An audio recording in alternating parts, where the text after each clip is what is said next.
안녕하세요. 부동산 경매 입찰 실전 채널 낙찰의 신 레인보우입니다. 오늘은 경기도 화성시 남양읍 남양리에 있는 빌라 경매 물건 실전 임장을 다녀왔습니다. 임장을 통해 조사해서 입찰에 참여를 할지 말지를 판단해 보도록 하겠습니다. 본 물건은 화성시 남양읍 남양리에 있는 빌라 경매 물건으로 4건이 한 번에 경매로 진행되고 있습니다. 감정가 모두 2억 초반대에서 3번씩 유찰이 되어 가지고요. 현재 7,200에서 7,900 정도까지 가격이 떨어져 있는 상태입니다. 빌라는 총 7개의 동입니다. 현황 빌라이지만 조그마한 아파트와 유사한 형태로 건설되어져 있죠. 3월과 4월까지 약 9개의 물건이 경매로 진행 중에 있습니다. 9개의 물건 중에서도 제일 유찰이 많이 된 4개의 물건이 4차 경매 진행 중에 있습니다. 전용 면적, 즉 실평수를 기준으로 2개는 23평이며 나머지 2개는 18평의 구조로 되어 있습니다. 토지 지분도 23평 2개와 32평 2개로 아주 넓은 지분입니다.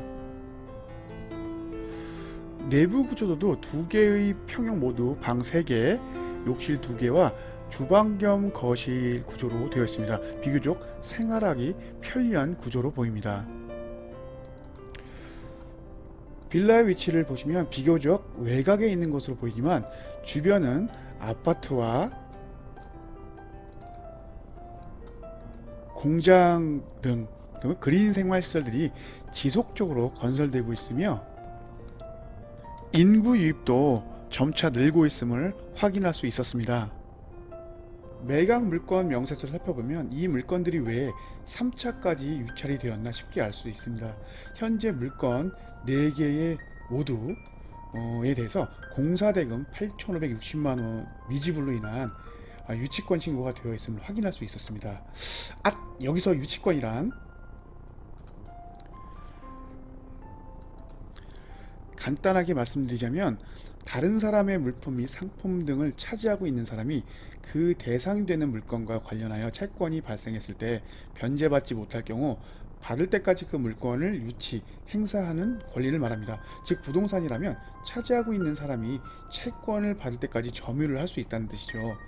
유치권 성립 요건에는 4가지 중요한 요소가 필요합니다. 첫째, 타인 소유의 물건에 대하여. 둘째, 채권의 변제기계에 있어야 하며 셋째, 그 물건에 대하여 채권이 발생한 경우이고 넷째, 가장 중요한 부분인데요. 권리를 가지고 있는 자가 점유를 하고 있어야 합니다. 이 4가지에서 하나라도 성립이 안 되면 유치권은 성립하지 않게 됩니다. 이 빌라들의 등기부등본 현황은 4개 모두 동일합니다. 선순위 여기 있죠.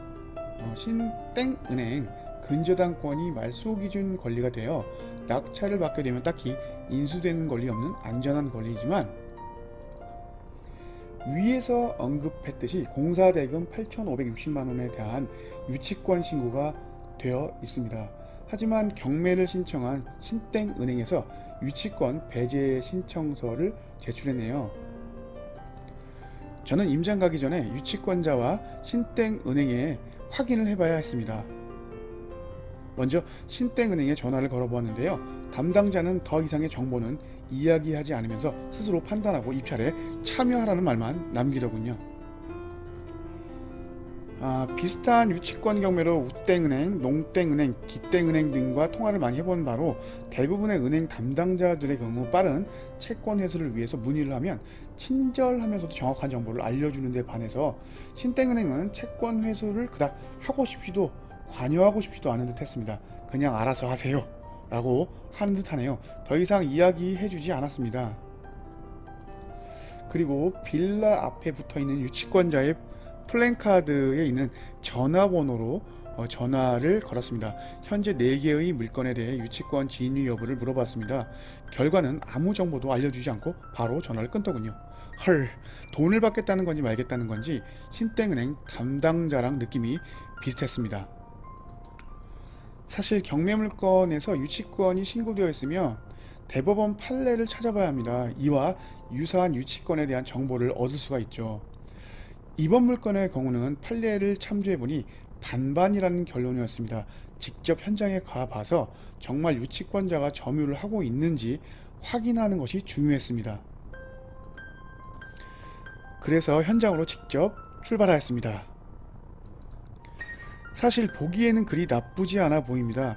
일반 빌라와는 다르게 토지 면적이 넓어서 주차 공간도 많았습니다.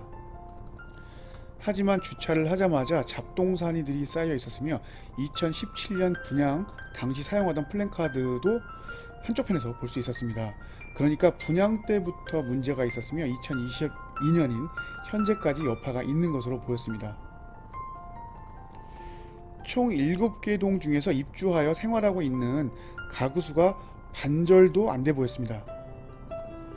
비어있는 가구 수가 상당히 많았으며 출입구가 자동문으로 되어 있음에도 관리가 전혀 되고 있지 않아서 열려 있으며 계단 청소도 전무한 상태로 보였습니다. 낮에 방문을 했지만 을씨년스러운 분위기의 느낌이었습니다.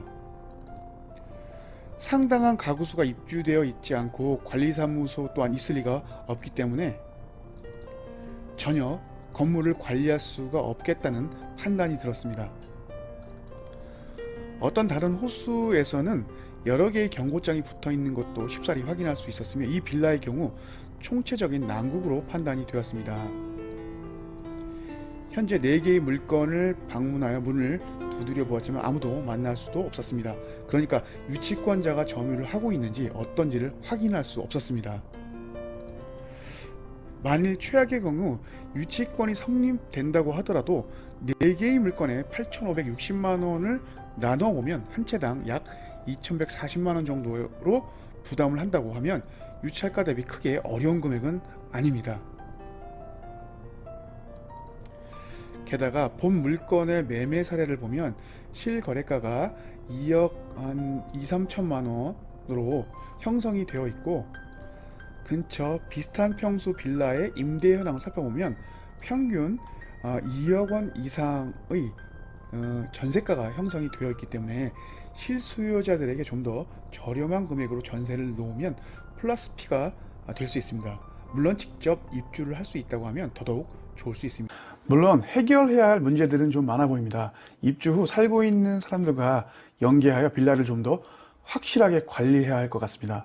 현재 물건 위치를 보았을 때 지난 몇 년 전부터 현재 그리고 향후 미래까지 지속적인 개발이 있는 것은 사실입니다. 현장 임장을 해보면 확실히 알 수 있었습니다. 이 물건으로 바로 수익을 실현시키기는 조금 부담스럽지만 1, 2년 후를 내다본다면 지금의 낮은 가격으로 입찰에 참여를 하여 낙찰을 받는다면 상당히 좋을 수 있다는 판단입니다. 결론적으로 이번 빌라 경매 물건은 유찰을 한 번 더 기다려 보도록 하겠습니다. 낙찰이 될 수도 있고 유찰이 될 수도 있습니다. 또한 9개 중에서 5개가 또 4월에 경매 진행이 되기 때문에 한번 기다려보는 것도 괜찮을 듯 합니다. 그럼 차후 결과가 어떻게 될지 다음 영상에서 보여드리도록 하겠습니다. 자, 다음번에 만나요. 제발.